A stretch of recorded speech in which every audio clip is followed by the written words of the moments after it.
Não desista agora. Eu sei que às vezes parece pesado demais. Parece que nada anda, que ninguém vê seu esforço, que os resultados não chegam. Mas isso não significa que seu sonho acabou.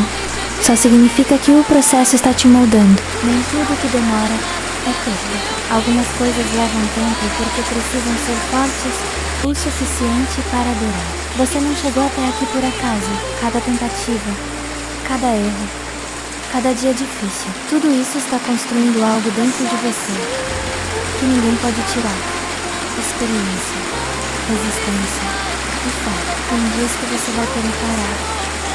E tudo bem sentir isso. O que não pode é decidir desistir no meio de um momento ruim. Lembre-se, o mesmo Deus que colocou esse sonho no seu coração é capaz de te dar forças para continuar. Descanse se precisar, mas não abandone.